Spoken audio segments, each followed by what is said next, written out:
Good afternoon, everyone. My name is Mike Osborne. I am a founder and CEO of a company called Accessible Me. I myself am a neurodivergent cocktail of Tourette's, ADHD, autism, depression, and anxiety. You wouldn't necessarily look at me and go, this guy's got disabilities, but there's a lot going on up here that you can't necessarily see. I am one of the many reasons why we need content like what Susie is about to mention today. I want to keep my introduction short because you're not here to listen to me, you're here to listen to Susie's session. So it brings me great pleasure today to introduce the Learning Performance Institute's Learning Designer of the Year, author of Designing Accessible Learning Content, and founder of Ella Hub, Susi Miller, to deliver her amazing session. Thank you, everyone. Thank you, Michael, for that really lovely introduction. So I wanted just to start by saying hi, everyone, and thank you so much for giving up your really valuable time to find out more about the accessibility imperative and why and how it's transforming learning content in L&D. Right, let me just move to the next slide. There we go. So I'm going to start with an overview of what we'll be covering in our hour and a bit together today. So I'll start with a few introductions and a bit of an exploration of how engaged L&D is with accessibility at the moment. And then I'll move on to cover some of the key risks that organisations face if their learning content is not accessible. Next, I'll focus on some of the most common accessibility misconceptions that I've witnessed firsthand, misconceptions which I'm sure will be very familiar to anyone in the audience that has a disability or an access need, or who has had any experience of advocating for accessibility. I'll then move on to the practical part of the session, where I'll introduce you to some of the initial findings of my Ella 1000 accessibility assessment. We'll focus on some of the most common issues with accessibility that I've identified in the assessment and also from the auditing work that we carry out at Ella Hub. And I'll finish with my key takeaways, which will mainly focus on the strategic implementation of accessibility in organisations. Because there's so much good stuff to pack into the session, I haven't left any time available for Q&A, but I'm here throughout the conference, and I'll also be at the exhibition at 10:30 tomorrow at the Kogan Page stand for book signing. So please do come and find me if you've got anything that you want to ask at all about accessibility. I'd be really, really happy to speak to you. So let's move on now to our scene setting section. But before we do that, I'm going to talk about before we talk about the engagement with accessibility, I just wanted to highlight a few of the accessibility features of my presentation. So first I began with the agenda, just to help neurodivergent people by providing some structure and support for their focus.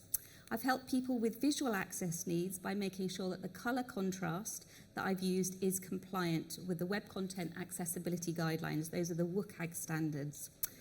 If I have any images which have visual content that's important for meaning, I'll describe them, again for people with visual access needs.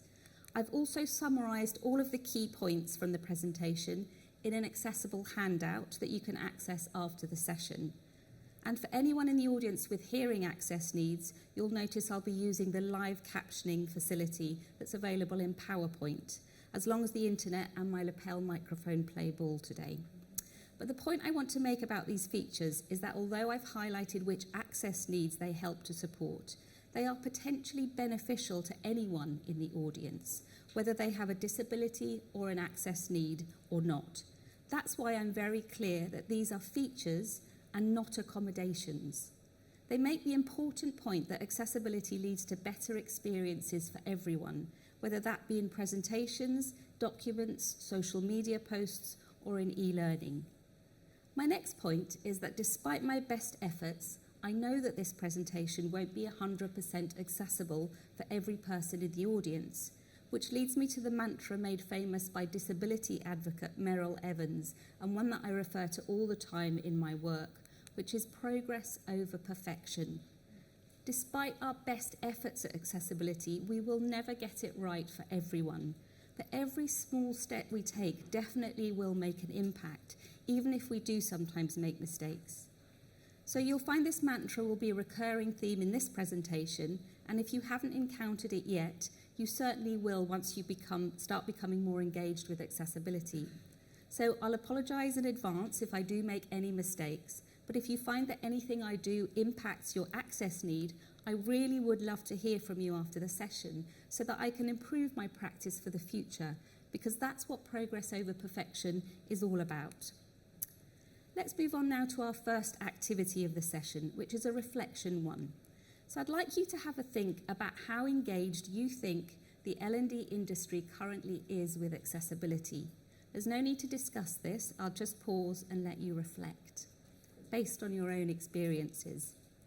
Now, to feed back on this, we're going to use traditional methods, as I have to be honest and admit that I just simply ran out of time to test the accessibility of some of the polling apps that are available. So our traditional method involves you reflecting on this scale. So 1 is not at all engaged, 2 is slightly engaged, 3 moderately, 4 highly, and 5 completely engaged.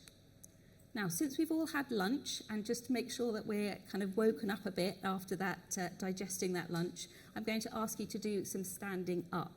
But if that doesn't work for you, then any other visible sign will be fine. Raising your hand, nodding your head, anything that works for you. So if you're okay to stand up, what I'd like you to do is when I say the one that you agree with, then just stand up or make a visible sign.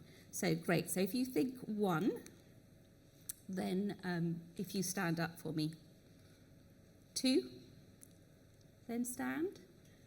Excellent. Great, glad it's working, good. 3, then stand, so that's moderately engaged. Okay, brilliant, excellent. Okay, brilliant. 4, so we've got on to highly engaged now. Really interesting, great. And then any 5s in the audience? No, okay, brilliant. That's excellent. Thank you very much for doing it. That's great. Okay, so what I'll do now is I'll move on to my next slide, and you can see whether I guessed correctly what were going to be the most popular answers on the scale.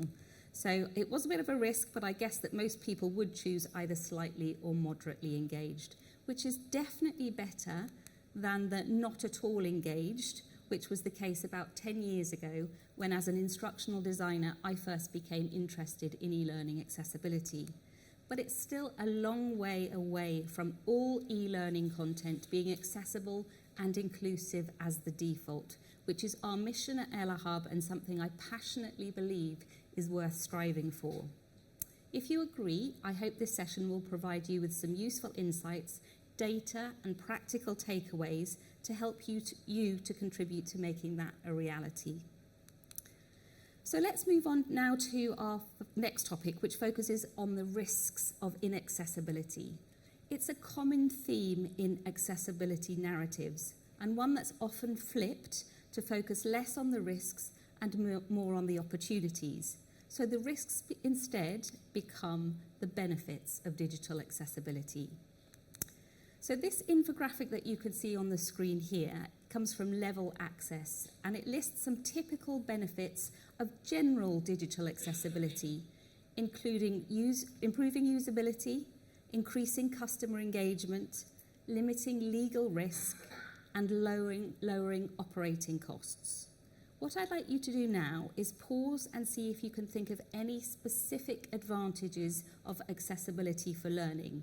And if you feel comfortable, you can share that with the person next to you. So I'll just give you a few minutes to have a reflection and then maybe discuss that. So rather than these kind of broad benefits, see if you can think of some specifically for L&D content, maybe in the context of what you do in your organisation.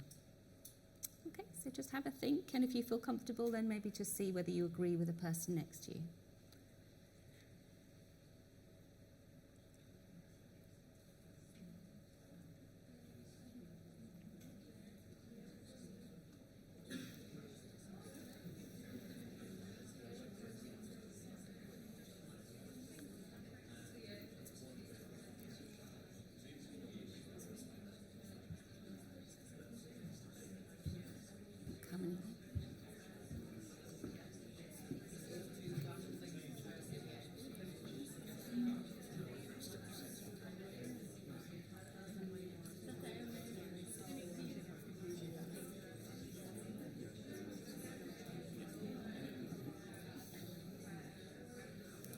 Hello.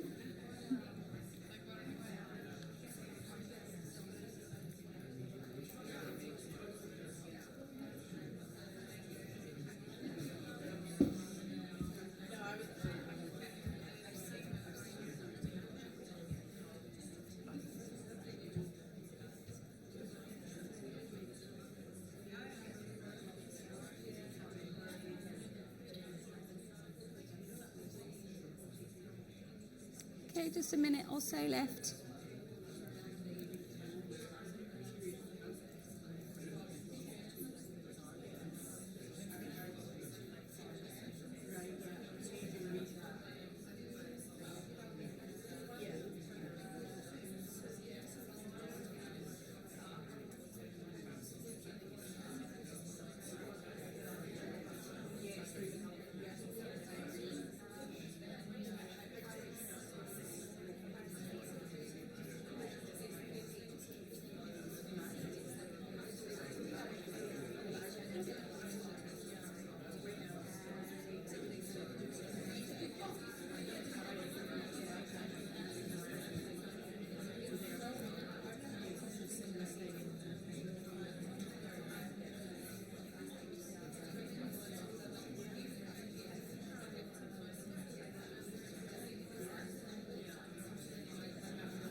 Okay.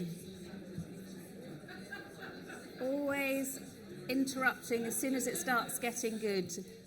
So I had some really, really useful feedback there that you were talking about. So I think what the best way to do this really is to look at some of the things that we have picked out at Ella Hub that we believe are the specific benefits. So obviously there are the huge digital benefits, to all of your digital content, to making things accessible. But if we're focusing specifically on learning and development and learning content, for us, I think what we kind of summarise the main benefits are the fact that you're addressing the diverse needs, the circumstances and the environments of your learners. You're ensuring compliance with global legal requirements. You're legitimising your DEI commitment by making sure that you include people with disabilities and access needs in that commitment. You're enhancing innovation, which often gets left out when people are talking about the advantages of accessibility. And really importantly, you're future-proofing your learning content for anything that may happen to your learners who are going to be accessing that content. So that for me is such an amazing summary of all the benefits that you get from making your learning content accessible. And for me, I can't understand who wouldn't want those things for their learning content and for their organisation. So I think that's a really good overview, but I think for me the most compelling insight, I think, into the business value of accessible learning came from feedback from my Designing Accessible Learning Content, or my DALC programme. And that feedback said, by prioritising accessibility, we can reduce training time and costs, increase productivity, and ensure compliance with regulations, ultimately driving better business outcomes and fostering a more diverse workplace. And again, I say, who wouldn't want those things for their learning content and their organisation? So hopefully that was a useful summary of some of the benefits of accessible learning content. But there is one hidden risk to finish on, and it powerfully highlights why accessibility is such an imperative for L&D. And that is that engaging with e-learning accessibility dramatically improves the practice of your L&D practitioners, the effectiveness of your learning content, and the learning experience of your learners, which is why I've included this image of me receiving the LPI Learning Professional of the Year award after getting a hug from Claudia Winkleman, which I have to say has got me just as much, if not more kudos than actually winning the award itself. So as anyone who's entered an industry award knows, it took an awful lot of time and effort to win, but it was incredibly important to me because it signals loud and clear to the L&D industry that accessible learning really is better learning for everyone, including people with disabilities and access needs. But let's look now at some common misconceptions about accessibility that are still holding so many organisations back from achieving all the good stuff that we've just been focusing on. Now, I find it helpful to group these misconceptions into two categories. The first is attitudinal, and the second is operational. So let's start with attitudinal. Now, I found one of the most effective ways of challenging these misconceptions is to share some of the comments that I've directly experienced in the many years that I've been championing accessibility in the L&D community. So you might need to take a deep breath for some of these, just to warn you. So I'll just read them out to you. So but we don't have any people with disabilities in our workforce. Making our authoring tool accessible isn't a priority for us because people with disabilities don't work in L&D. You shouldn't use images of people with those types of disabilities because they would never be able to work in our organisation or study at our institution. Can't you focus more on temporary and situational access needs rather than disabilities? But we've never had any complaints from learners with disabilities. We know that accessibility is a legal requirement, but at the moment we're prepared to take the risk of being non-compliant. Our learning is for lawyers, university lecturers, senior managers, etc., so accessibility isn't really an issue for us. Accessibility is on our roadmap, but it isn't a priority for us right now. I think I've got one more. We know we have to do this, but to be honest, we just want to do it as cheaply as possible. So these are all things that I've directly experienced. And if you're involved with accessibility, I really wouldn't be surprised if you'd heard some similar things as well. So I think you'll agree they range from the mildly disturbing to the jaw-droppingly shocking. And that's certainly how I've wanted to react on more than one occasion. And I think the reason that all these statements do have the potential to be shocking is because they either betray a state of mind where people with disabilities and access needs are seen as second-rate users with their fundamental right to learn denied or belittled, or they're based on assumptions that vastly underestimate what disabled people can and do achieve. In other words, they betray the ableism that is still so prevalent in our society and very often still in the L&D industry.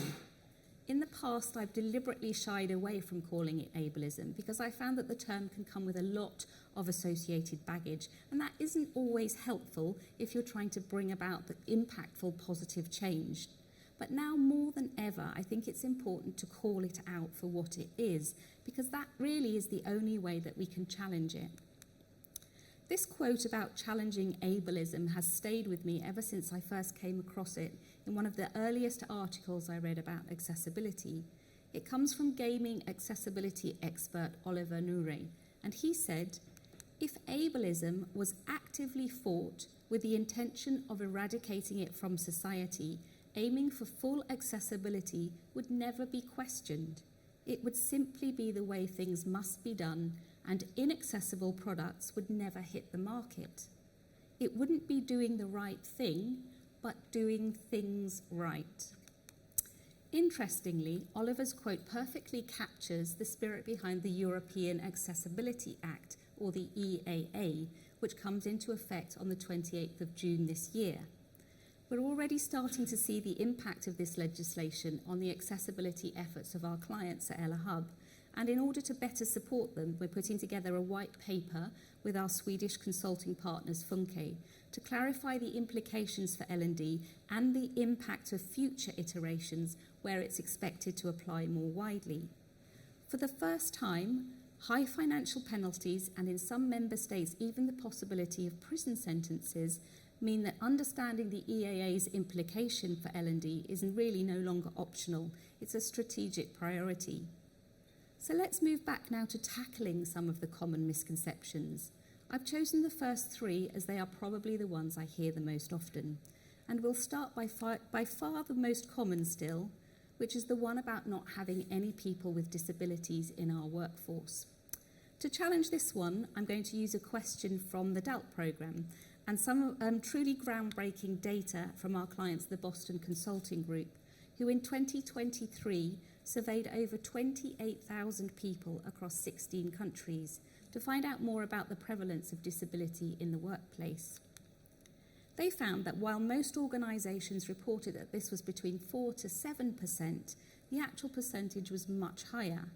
I'd like you to guess now which is the correct percentage from these four options. So we have 15, 20, 25 or 30%? I'll pause now and let you have a think. There's no need to share this one.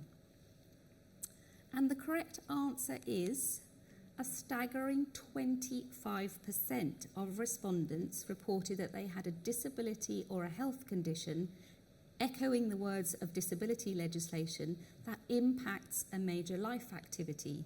So let's just pause now to let that sink in. That's a potential 25% of our workforce that we're excluding from our L&D initiatives designed to help the organisations we work for or with to meet their business objectives, onboard staff, build competency, develop skills, and keep their employees safe, to name just a few. I'm sure you'll agree that is a catastrophic impact on the effectiveness of L&D and an incalculable cost to businesses. And that's just people who identify as having a disability or a health condition. It doesn't include people who have undiagnosed disabilities or temporary, situational, or age-related access needs, or people who will develop them at some point in the future. So this is coming back to that future-proofing content. I think you'll agree that's great evidence-based research to debunk this most pernicious of myths that we still hear about not having people with disabilities in our workforce. But of course, it only applies to other workforces in other industries. It can't possibly apply to our own, because people with disabilities don't work in L&D, and they certainly couldn't be developers. So to tackle this one, we're going to play a game which was inspired by the wonderful Diane Elkins, an all-round incredible L&D professional, and like me, a passionate advocate for accessible learning. The game is normally called 2 Truths and a Lie, but our version is called 2 Truths and 2 Lies. So in a moment, I'm going to share 4 statements about myself, and I'd like you to guess, out of the 4, which are true and which are false. You don't need to share this with anyone, I just want you to have a think. So the first statement is, I am dyslexic. The second one, I have Best disease, and that's a form of macular degeneration that affects my central vision. The third one is that I'm colourblind. And the fourth one is that I experience ocular migraines. So have a think about which ones you think are true and which ones are false. Okay, so the first statement, I am dyslexic, is true. It was something I suspected for many years, but I didn't have a formal assessment and diagnosis until a couple of years ago.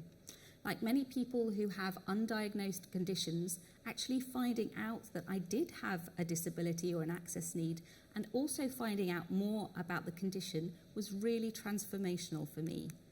It made me realise that rather than being something which hindered me from doing things like writing a book, my dyslexic thinking, i.e. my ability to communicate and explain complex subjects through simplifying and coming up with new ideas to solve problems, were exactly the strengths I needed to help me write the book. In other words, I'm pretty sure I couldn't have written designing accessible learning content unless I was dyslexic. The second statement, that I have the eye condition called Best disease, is false for me, but it's true for Leah Hollyroyd. She's my instructional design reviewer on the DALC programme and one of my co-contributors to the excellent Design for All Learners handbook, which is edited by Sarah Mercier. There is currently no cure for Best disease, which is one of the main reasons I'm just as passionate about the importance of making authoring tools accessible as I am about making learning content accessible. My next statement, I am colourblind, is also false for me, but it's true for Ella Hub's graphic designer, Tim Miller, and my husband as well. Might have guessed. And also for 1 in 12 men in the population. 1 in 12 men in this audience and 1 in 12 men in your learning audience, and also for 1 in 100 women, which I think you'll agree makes it a pretty compelling issue to know how to deal with in your learning content. So that leaves our last statement, which by deduction is true. In the last 6 months, I have started to experience ocular migraines. This doesn't involve a headache for me, but it does involve blurring vision. And I'll try and describe my experience of that now. So for me, it manifests as a small shimmering area with jagged edges that slowly expands outward, and it can end up completely obscuring my vision and make it impossible to see, especially when I'm looking at a computer screen. So I'm only just beginning to get to grips with this, but I've come to realise that it's often brought about by prolonged hyper-focusing and stress. So I'm trying, like so many of you here today, I'm sure, to focus a bit more on my work-life balance, and of course failing miserably. So I hope that activity helped to make the case that even in L&D, people with disabilities and access needs are managing not only to work, but also to thrive. Now, the last issue I'm going to focus on is based on a comment that really hit me hard. It was made by one of my clients after my first presentation at Learning Technologies 3 years ago. He told me that I shouldn't be using images of people with certain types of disabilities in my presentation because those people would never be able to work. To challenge this one, I'm going to show you a still from a video about a person with cerebral palsy, and she's called Claire Malone. So Claire is a white woman with red shoulder-length hair, wearing a bright yellow ruffled shirt and black trousers, sitting in a powered wheelchair. Behind her is a workstation with 3 computer monitors. So I'd like you again just have a pause. You don't need to share this with anyone. I'd just like you to guess what Claire might have studied at university. Okay, just have any guess at all.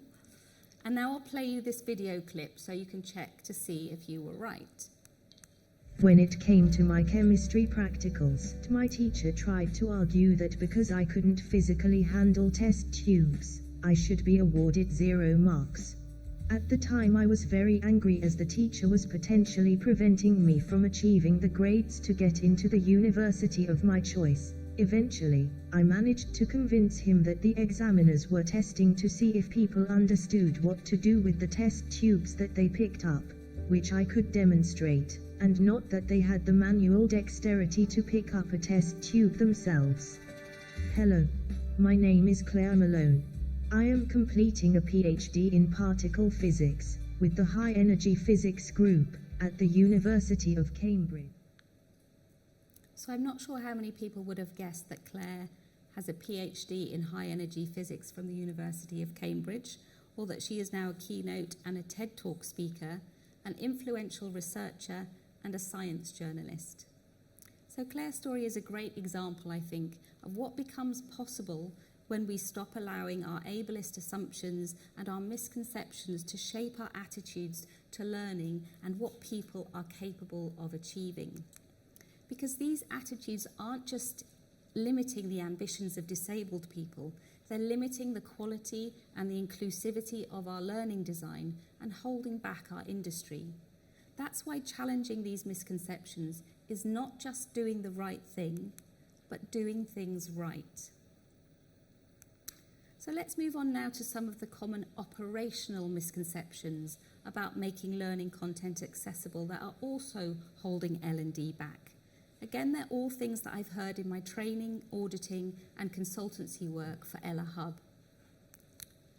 So again, I'll just read a few of the comments. Oh yes, our platform content is accessible. We've tested it with a screen reader.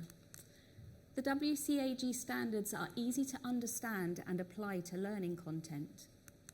We know our content is accessible because we've been following the top 10 tips that we found on Google. None of our learning professionals need any training because we know the authoring tool we're using is accessible.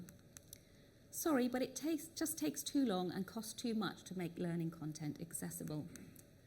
Of course, our content platform is fully accessible to WCAG 2.2 Level AA.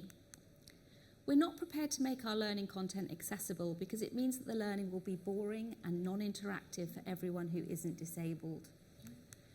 You just need our brand new AI tool to make it 100% accessible. Yes, we've got accessibility covered. One of our team is very passionate about it.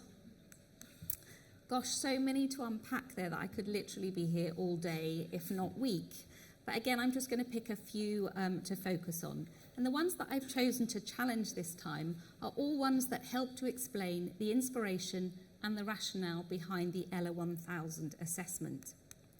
So our first one about content being fully accessible because it's been tested with a screen reader is one I hear a lot, especially from salespeople at exhibitions. It highlights the very common misconception that accessibility is only important for people with vision access needs who use screen readers. Instead of addressing the fact that accessibility includes people with a whole range of access needs, including vision, hearing, motor, and cognitive, and also speech, although this isn't covered by any of the WCAG standards, which is why it doesn't feature on this slide. This misconception is why I made sure that the 60 questions that I selected for the ELA 1000 assessment covered a broad range of disabilities and access needs. So moving on to our next misconception, WCAG standards are easy to understand and apply to learning content. Said no one ever who's actually tried to understand and apply WCAG standards to learning content.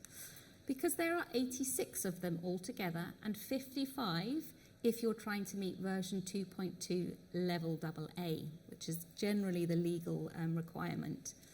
And because they were written for technical experts with good coding knowledge and not learning professionals who generally use authoring tools, and because they were designed for websites and mobile apps and not for effective and impactful learning experiences, applying them is a pretty confusing and often frustrating experience for learning professionals. In fact, I've so often found myself having to explain the difference between the perception and the reality of applying WCAG standards to learning content that I've come up with what I call my IKEA analogy, which uses an image of the straightforward, unambiguous, supportive, step-by-step instructions that you'd find if you were building an IKEA Billy bookcase to represent what most inaccessibility inexperienced L&D practitioners, managers and leaders think applying the WCAG standards to learning content is like, whereas the reality feels like this slightly blurred image I once stumbled across on social media, showing a jumble of complex, unrelated, unordered steps and general mayhem and confusion. Which is exactly why I came up with the e-learning accessibility, or the ELA framework, because it was a contextual framework that helped me break down the complexities of the standards and practically applying them to my own learning content. The framework is now at the heart of my DALC book and the programme, and it's also how I've structured the ELA 1000 assessment. So let's move on now to the final operational misconception that we're going to explore, which is that following the top 10 tips that you found on Google is going to make your e-learning content fully accessible and legally compliant to the WCAG standards. It's an easy mistake to make, especially if you take into account the plethora of accessibility advice that you can find out there.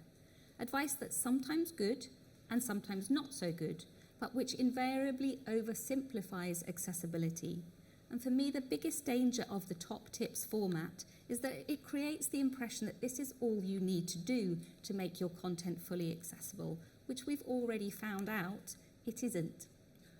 So tackling this misconception, which I still think is one of the most common and the most stubborn that still persists in L&D, was one of my primary reasons for designing and developing the ELA 1000 accessibility assessment, which I'm very excited to fully introduce you to now. It's a project designed for the first time to comprehensively benchmark 1,000 organisations in the L&D sector, mainly so I can stop saying in presentations, as far as I'm aware, there's no data on how accessible the L&D industry is, but also because it's the first step in creating an evidence-based accessibility strategy for the L&D industry. Because by benchmarking accessibility, we can identify areas for improvement and help establish actionable steps to create more equitable learning for everyone. It's also designed to give organisations practical help in improving their accessibility performance and strategy by providing them with a customised report which gives them an overall score, an overview score for each of the categories of the ELA framework, and recommendations and resources to improve their scores for each category. So why did I choose to target 1,000 organisations?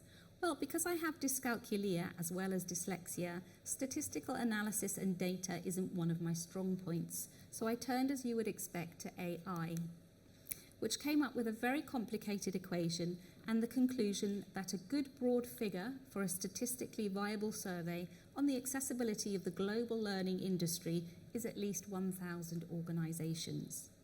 However, despite assurances from ChatGPT that this would be without excessive data collection efforts, we haven't quite managed to reach 1,000 participants at this point. In fact, we still have about 900 to go. I'm very confident that we will eventually get there. I'll give you the QR code at the end of the session so you can hopefully join the ever-growing numbers of organisations who are helping to benchmark L&D accessibility for a better learning future.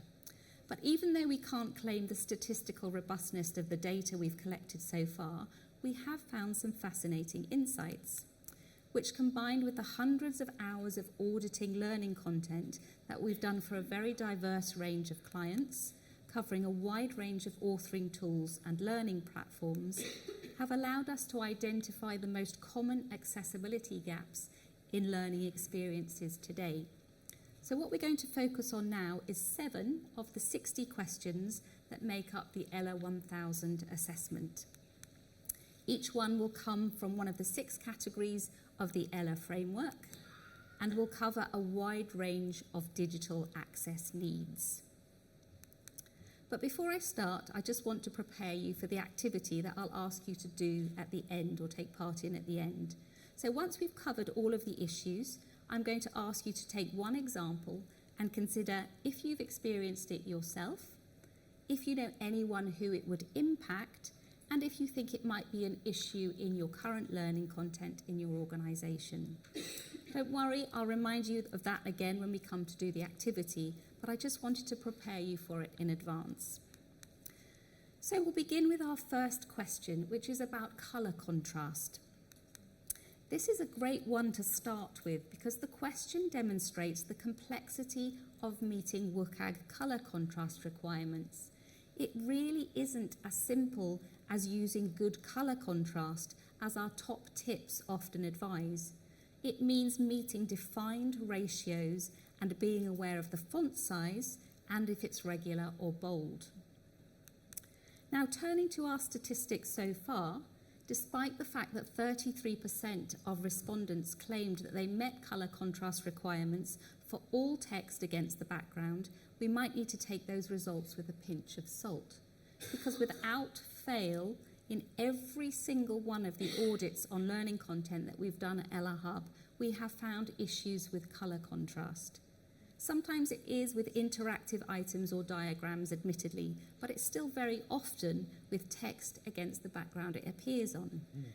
This is often because clients are using single brand colours, like these ones here in this example, instead of using tools such as this H-shaped grid that you can see on the screen here, which allows them to analyse the contrast ratio of the combination of brand colours, which is the key for meeting contrast requirements. And it's not just single colours that people are using.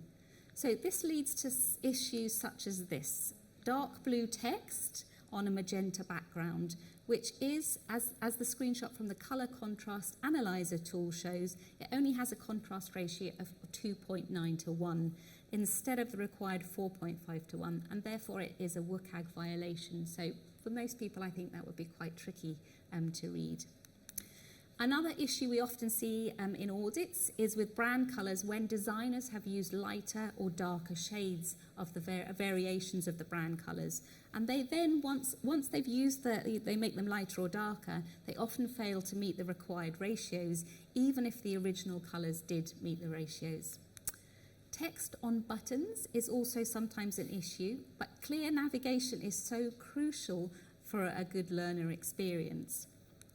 And our final issue is text in videos, which very often gets overlooked when it comes to colour contrast requirements. So have a think about the colour contrast in the text and against the background in your current learning content. Does all of it really meet WCAG colour contrast requirements? Or, as our evidence suggests, is low contrast text an issue that continues to impact the effectiveness of your content? as is the case with a staggering 81% of the homepages of the top 1 million websites analysed by WebAIM in their 2024 annual report.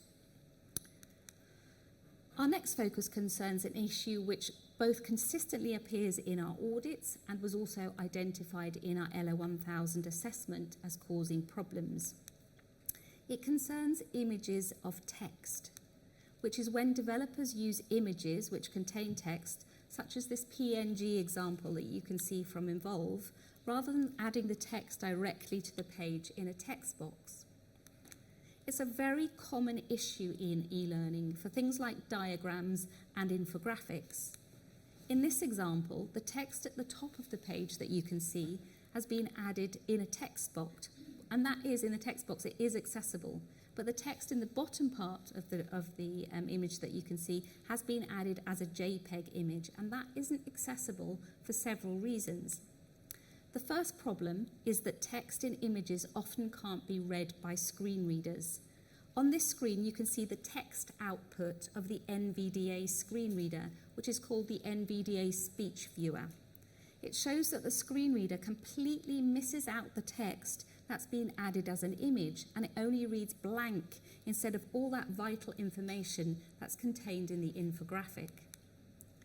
The second issue is that for learners with vision access needs who use browser zoom or screen magnification software, the enlarged text inside an image often becomes pixelated and difficult to read. And the final problem caused by using images of text is that it prevents learners with cognitive access needs from using third-party software or browser plugins to customize the text. Again, you can see, this time in the second image on the screen there, that the text added to the page in the text box at the top of the page, you can see that it's been modified by one of these third-party plugins by increasing the spacing, which makes it easier for someone with cognitive access issues to read. But the plugin doesn't work for the image of text at the bottom. So I hope that's helped to explain why images of text potentially cause so many problems for different learners, and why they're definitely something that you should be aware of in your learning content. Our next issue concerns people who have disabilities and conditions that impact their manual dexterity, and so who use a whole range of assistive technology, things like adapted keyboards, mouth sticks, eye gaze technology, joysticks, touch screens, etc., instead of a mouse to access technology. The new version 2.2 WCAG standard, dragging movements, is particularly important to these learners, and it means that as designers and developers, we need to be very mindful of the drag and drop interactions that we use in our resources. In our audits, we still see examples of drag and drop interactions which aren't keyboard accessible, although sometimes authoring tool providers have made the drag and drop accessible, as shown in this product information from H5P, and is also the case with the Evolve authoring tool I found out in a session this morning. And sometimes practitioners also provide an accessible alternative to drag and drops, such as the matching and sequence drop-down activities in Storyline. Or you can take an innovative approach, for example, using an accessible multiple option question with animation paths. This is something that I created in Storyline, which provides a similar experience to drag and drops, but conveys the same learning point. If you don't have information, such as an accessibility conformance report, which tells you about the accessibility of the interactive elements in your authoring tool, I thoroughly recommend putting your mouse away and finding out yourself if you can access them with your keyboard. If you want to have a go, I've included the common keyboard shortcuts you can see on the screen in the session notes to help you get started if you want to have a go at using keyboard navigation and having a test of it. Okay, our next topic, audio and video content, without a doubt features most often in the audits we do. That's why I've actually decided to focus on two issues in this category. The first is captions, and the second is audio description or descriptive transcripts. The first issue, captions, directly impacts learners with hearing access needs who need captions to to provide them with an equivalent learning experience for video content. And that word equivalent is really, really important when we're looking at video content. I'm still staggered to find that some of the videos provided in e-learning content that I audit don't have captions at all. This corresponds with research that was shared with me by the charity Scope a few years ago, and that identified a lack of captions as the #1 barrier to equal access to learning content in workplace learning. But even if organisations do provide captions, we still see some common issues which prevent the captions from providing this equivalent experience and also meeting those WCAG standards. So it's worth a reminder that captions need to be synchronised to the action. So just providing a transcript for your videos is not enough to provide an equivalent experience or to meet the WCAG standards.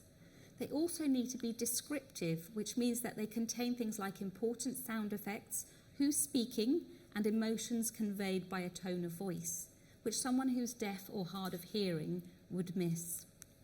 And finally, captions need to be accurate. This means they need to contain punctuation and they need to be error-free. Unlike videos with auto-generated captions, which often don't have any punctuation and which can be littered with errors. So the key message for captions is making sure that they're available for all of your videos and making sure that they're synchronized, descriptive, and accurate.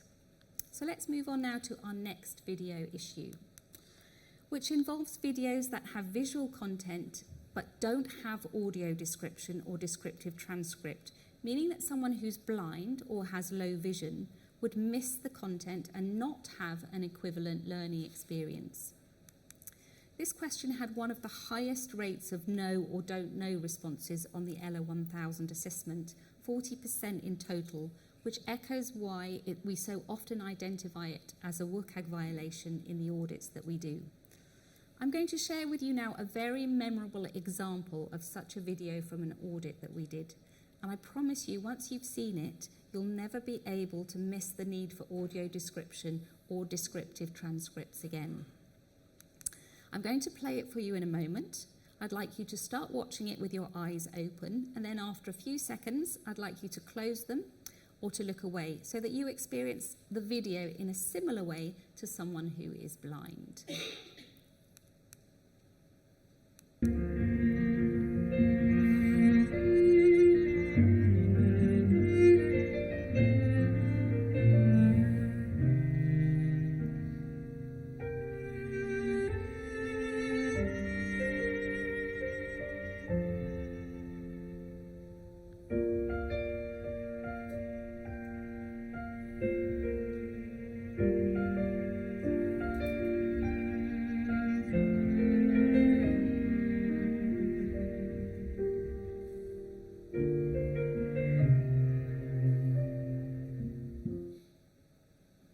So I hope you found that impactful. I would like you to think about that experience the next time you add any videos to your learning content, and be reminded of the feedback from our blind screen reader tester, Kirsty Wolf, in her audit report, and her comment, which still makes me smile.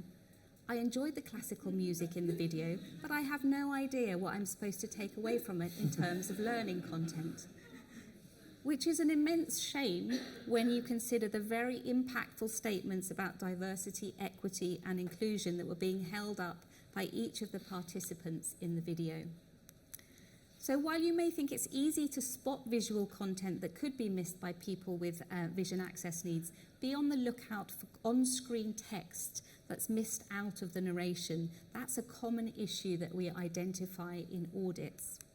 And if you do see any examples, you'll need to provide either audio description or a descriptive transcript to fix this problem. And again, you can see this example, which is from the DALT programme, and that provides a visual description of what's happening in the video as well as the narration. So that's a great example in an accordion block under the video is a great way of showing how you can add a descriptive transcript that then means that that video content is accessible for people that have vision access needs.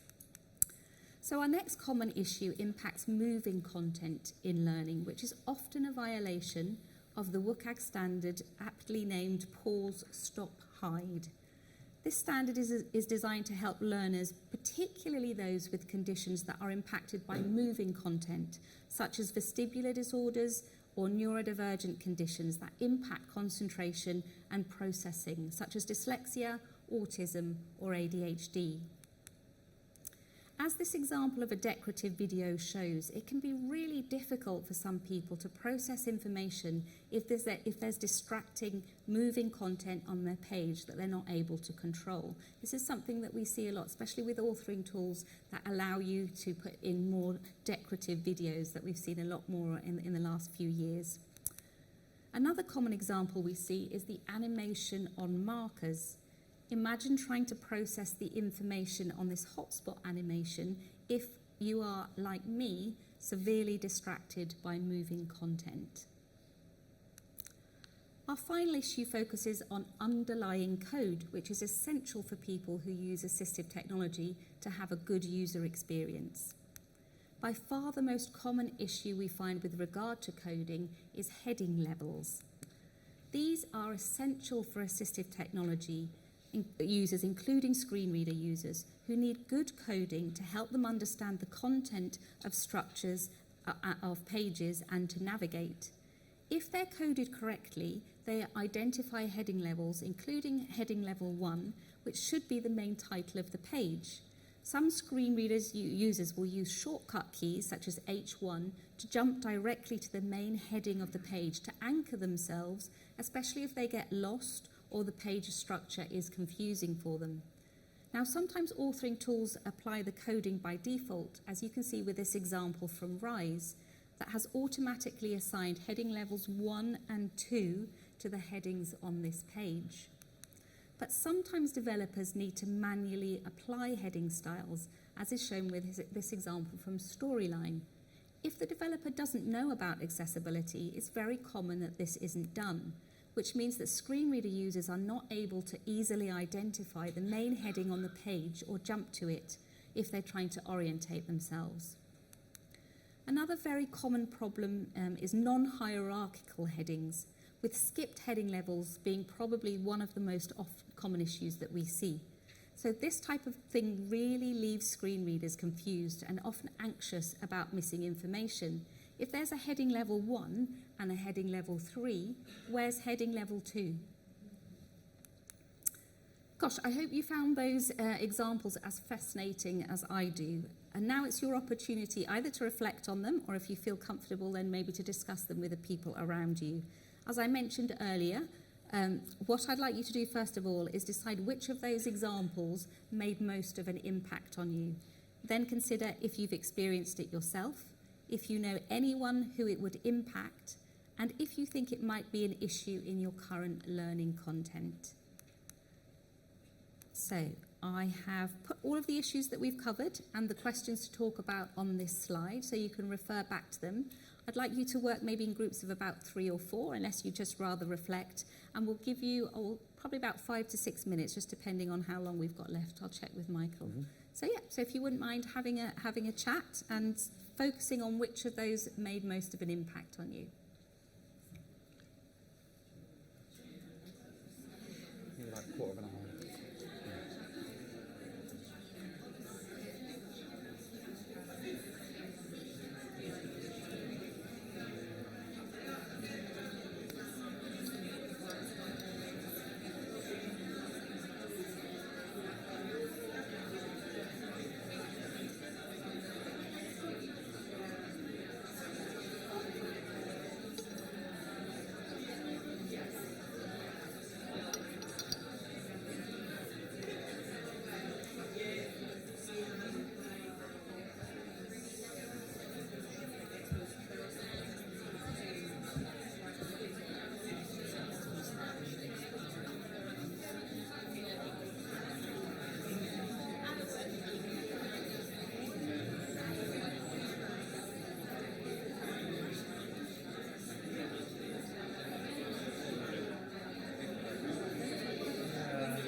5 past 3.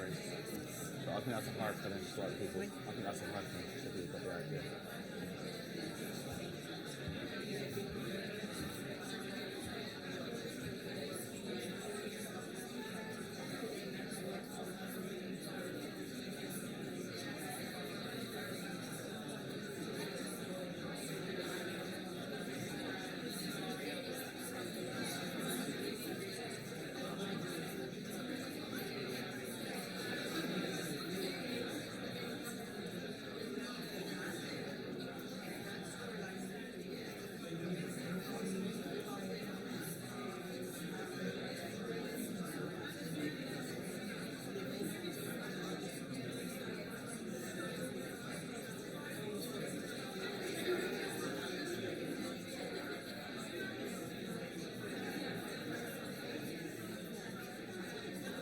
Have we got a microphone?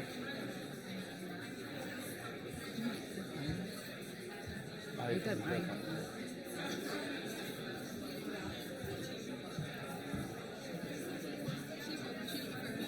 You've obviously got experience in all the different a variety of authoring tools. Is there one for you that is kind of standing out in terms of Hi guys, doing the do we right have things roaming for mics at accessibility? all? Do we have a roaming mic at all? There's a few that are better. So Rise, for example, is out of the box tends to be better. Evolve, Adapt, Domino one.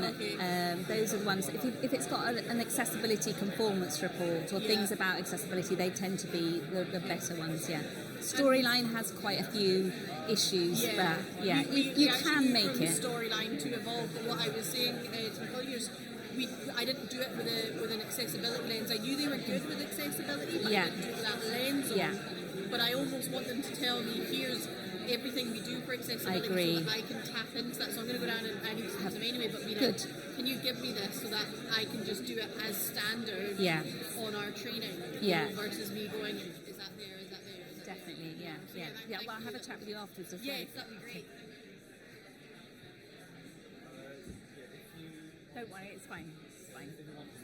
No, don't worry. That's fine.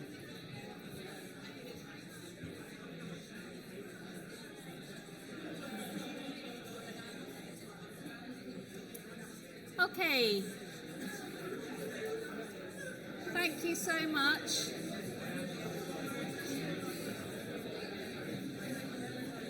Just drawing it up now. I don't think we've got the microphone handy, but does anyone have, with a loud voice, have anything that they want to... oh, they do, okay. They do have it, yeah. Does anyone want to, any group want to share anything? Any revelations? Probably not. Oh, no worries. Oh, actually, Down at the front here.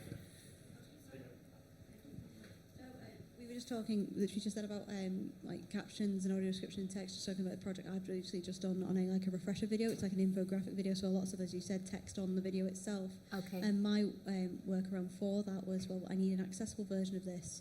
And it actually turned out I used text-to-speech and actually then had that, but then obviously that then included then, okay, let me get the captions up, let me get a transcript readily available. Okay.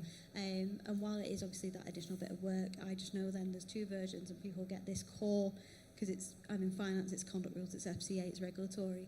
So it's just knowing that it's like, okay, as many people as I need to have this covered, it's covered. So but it's good, and little things that I wasn't sure of, like moving content. I've talked about that as well. I came through from a colleague saying they did have a vestibular, I believe that's the word. Yeah, it is, yeah.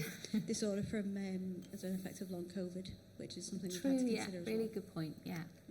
Brilliant, thank you. Thanks for sharing that. Did we just have one more comment? Yeah. We did have a question, yeah.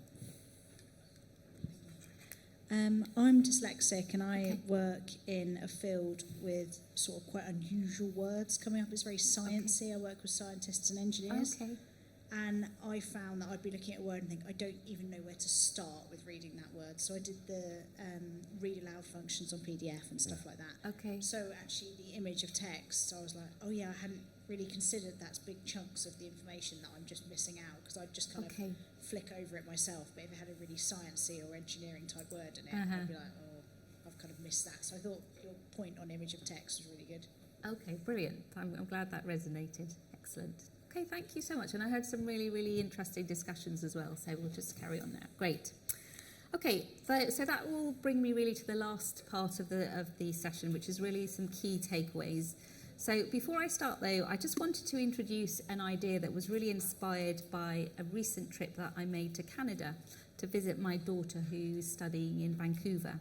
And while I was there, I was really struck by the land acknowledgements that recognise that the city of Vancouver is on the unceded ancestral lands of the Indigenous Salish people. So I really admired the fact that this made a small impact on a very big issue that many people feel powerless to change, which is exactly the way that I feel about the environmental impact of using AI. So this is the approach that I've decided to take. I acknowledge that I have used AI in the preparation of this presentation, but to mitigate the environmental impact, Ella Hub have partnered with Ecology to plant a tree for every Ella 1000 accessibility assessment and DALC programme that's completed. I know this is definitely a progress over perfection approach, but I hope it's a tiny step in doing something positive, which brings me nicely on to my call to action and my key takeaways. If you've been in any way inspired or interested in what I've shared in this session, please do something positive that will have a huge impact on the quality of your learning content. If you're a learning leader, assess your current level of learning content accessibility maturity, which takes in strategic factors like these from the Ella 1000 assessment, things like accessibility statements, testing, training, etc. And if you know you could do better for all your learners, then maybe consider using Ella Hub's accessible learning content business case on a page, inspired by the amazing Gina Calcaterra from Forrester that you'll find a copy of on your chairs. And hopefully that will help you to drive the change in your organisation for more accessible learning content. And if you're a learning practitioner that maybe feels the frustration of not being able to influence organisational strategy, you can still make a change by being what I call a quiet accessibilizer. This means harnessing the positivity and the purpose you get from doing the right thing and taking action yourself to make digital learning content as accessible and inclusive as possible, even if others don't agree with you. This is something which has sustained me for many years and has resonated recently, particularly for my friends, colleagues and clients in the US, who are living firsthand through the onslaught of directives to undermine and undervalue accessibility, which is maybe not what we would like to hear, but is a timely reminder of just how important we are as accessibility advocates. So whether you're a leader or a practitioner, I hope this presentation has helped to bring to life why accessibility really is the imperative that has the power to completely transform the practice of your L&D practitioners, the effectiveness of your learning content, and the learning experience of your learners. And if you do only one thing, you really can make a difference by helping us to validate the statistical robustness of our data, getting your free personalised report on how to improve the accessibility of your learning resources, and planting a tree, by using the QR code on my final slide to access the Ella 1000 assessment. Thank you so much again for your time and your input, and I really look forward to answering any questions on e-learning accessibility at the rest of the conference, or at my Kogan Page Q&A session tomorrow at 10:30 on the Kogan Page stand. And you can also contact me via email or LinkedIn, either if you have any questions or if you'd like a copy of the accessible support notes for this session. So thank you again.